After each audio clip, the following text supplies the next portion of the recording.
मेरी आत्म जागृति नहीं हो रही है या फिर मेरी बहुत सारी कोशिशों के बाद भी मुझे परमात्मा के लेवल के अनुभव नहीं हो रहे हैं।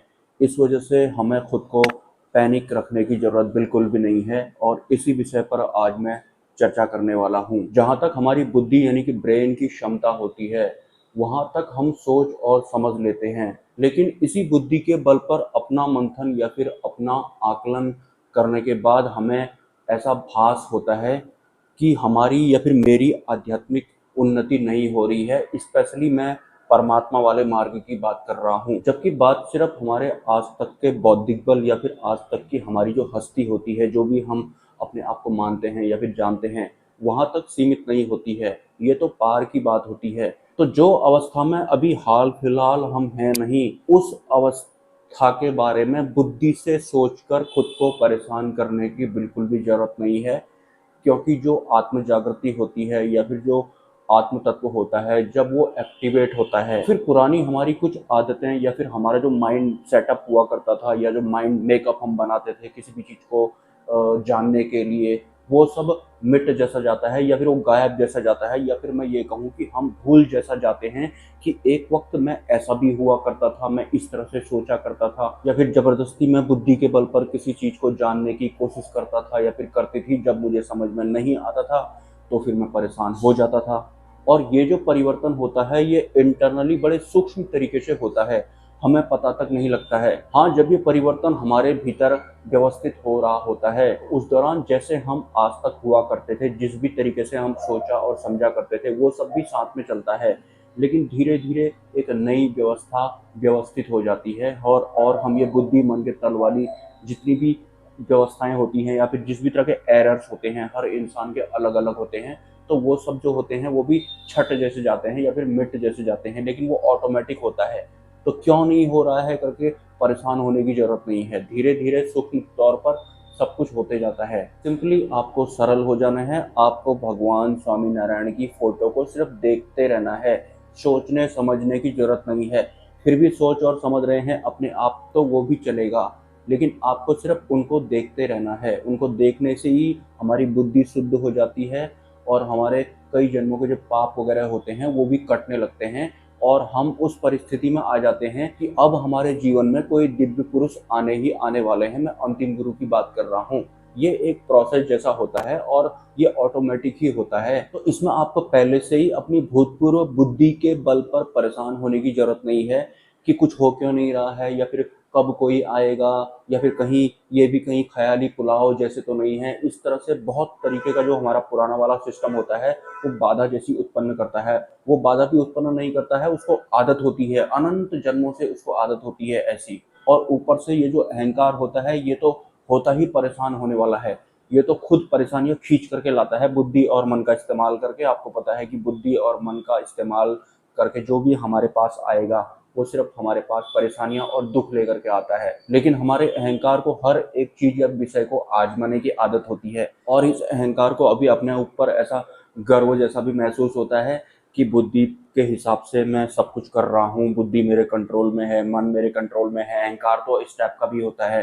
तो अहंकार को तो आपको भापना ही भापना है। लेकिन आपको बहुत कुछ जो ये बताया जा रहा है आजकल आपको, वास्तविक परमात्मा या फिर सत्य के मामले में या फिर आत्म स्थिरता के मामले में या फिर साक्षी भाव के मामले में, ये सब एक ही तरीके के हैं। तो आपको पहले से ही सोचकर परेशान नहीं होना है। वैसे परेशान आप नहीं होते हैं, परेशान अहंकार होता है। सिर्फ परेशान ही नहीं, खुश भी अहंकार ही होता है।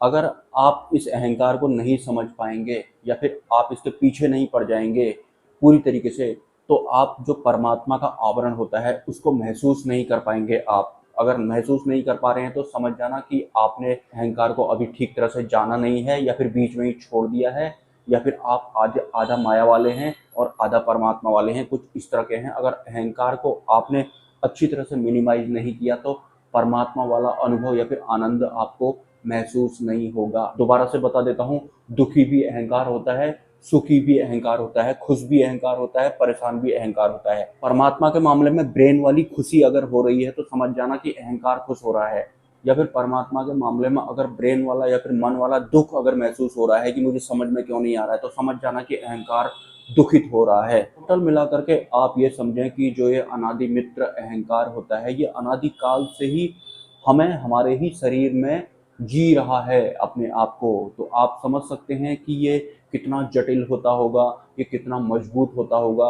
आप इस पर शक भी किस कोने से करोगे, हर जगह आपको यही नजर आएगा।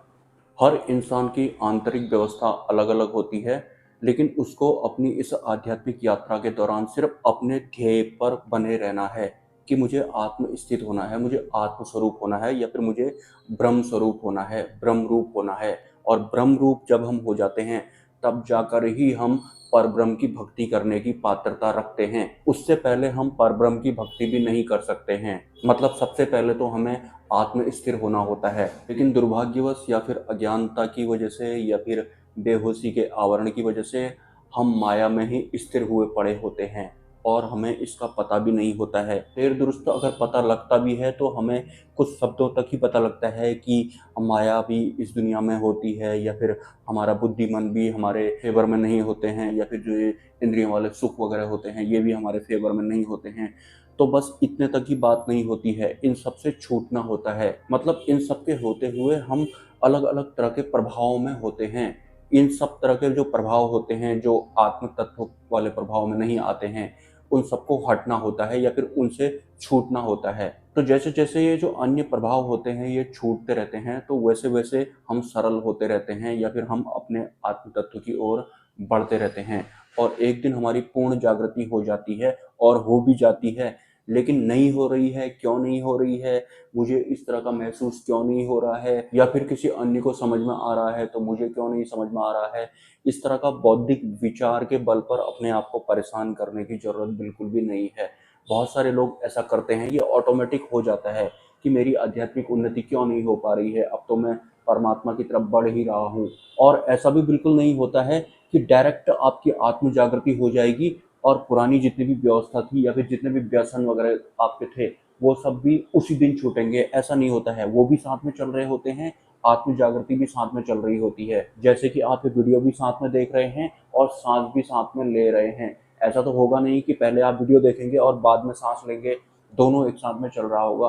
तो कुछ इसी तरह से आप समझ सकते हैं। लेकिन आपको परेशान या फिर बर्डन लेने की जरूरत नहीं है कि ऐसा क्यों नहीं हो रहा है, मेरे साथ क्यों नहीं हो रहा है, किसी किसी के साथ तो हो रहा है। इस तरह से परेशान होने की जरूरत नहीं है। और हमारा खाना पीना भी कैसा होना चाहिए कि हाँ, मुझे सिर्फ और सिर्फ इस शरीर को जिंदा रखना है, तब जाके मैं खा पी रहा हूँ। मेरे को स्वाद से भी कोई मतलब नहीं है, इस शरीर को जिंदा रखने की वजह से ही मैं खाता और पीता हूँ। उसमें भी व्यसन शामिल नहीं होने चाहिए। देख लीजिए, किसी चीज की आदत, भले ही वो किसी खान पान की हो या फिर किसी अन्य तरह की आदत हो, वो आदत लंबे समय से हमारे साथ में चल रही होती है, हम उसको जी रहे होते हैं और हम काफ़ी कंफर्ट भी हो गए होते हैं उसके साथ में। तो ध्यान रखना है आपको, जिस आदत के साथ आप फेमिलियर हो चुके हैं, तो जब आप परमात्मा के मार्ग पर चलेंगे या फिर अंतर ध्यान करने की कोशिश करेंगे, तो वो जो आप ज़्यादा कंफर्ट महसूस कर रहे हैं उस आदत के साथ में, वो आपके ऊपर हावी हो जाएगी। मतलब वो परमात्मा वाले क्षेत्र में आपको ठीक तरह से बढ़ नहीं पाएंगे आप। वो किसी भी तरह का व्यसन हो सकता है, वो चाय भी हो सकती है, वो ड्रिंक भी हो सकती है, वो सिगरेट वगैरह, धूम्रपान वगैरह भी हो सकते हैं, जिसमें कि आप कंफर्ट महसूस कर रहे हैं। मतलब ये कुछ ऐसा है कि अभी आपको वो बहुत पसंद आता होगा, लेकिन वास्तव में अगर वो ना हो और वो इंटरनली आप उसका त्याग कर दें, तो ही उसका फ़ायदा आपको मिलेगा। ज़बरदस्ती प्रेशर में डाल करके आप किसी भी चीज़ को आपको छोड़ना नहीं है। आपको कुछ इस तरह से भी आप प्रिपेयर कर सकते हैं कि अगर तुमने इस फलानी चीज़ का व्यसन नहीं छोड़ा, भले ही वो चाय हो या सिगरेट हो या ड्रिंक हो या कुछ भी हो, तो तुम्हें परम आनंद की अनुभूति नहीं होगी, और वास्तव में नहीं होगी, क्योंकि तुम्हारा जो सिस्टम है वो पहले से ही किसी और चीज़ को ज़्यादा बेहतर मानता है या फिर उसके अंडर में आया हुआ है, वो आपको ज़्यादा लुभाता है। इस दुनिया की कोई भी चीज़ तुम्हें लुभानी नहीं चाहिए। अगर लुभा रही है तो सीधी सी बात है, तुम परमात्मा को कम मानते हो, या फिर तुम्हारा समर्पण नहीं है, या फिर तुम्हारा अहंकार अपने मन की जैसी कर रहा है। इस विषय पर आगे भी मैं चर्चा जारी रखूंगा। हालांकि अभी भी मैं बाहर हूँ और मैंने एक बाइक को सेल करने के लिए फ़ोन किया था, तो जो बाइक खरीदने वाले होते हैं वो कहते हैं अभी आता हूँ, अभी बात करता हूँ, उसके बाद उनका फ़ोन ही नहीं आता है। और एक जगह मैंने कोई जगह देखी थी, वहाँ पर मैंने फ़ोन किया तो उन्होंने बोला अभी बताता हूँ, उसके बाद उनका फ़ोन ही नहीं आता है। और मेरे साथ ये बहुत पहले से होता है। मतलब ऐसा लगता है कि अभी के अभी काम हो जाएगा और उसके बाद कोई पता आता ही नहीं रहता है उनका।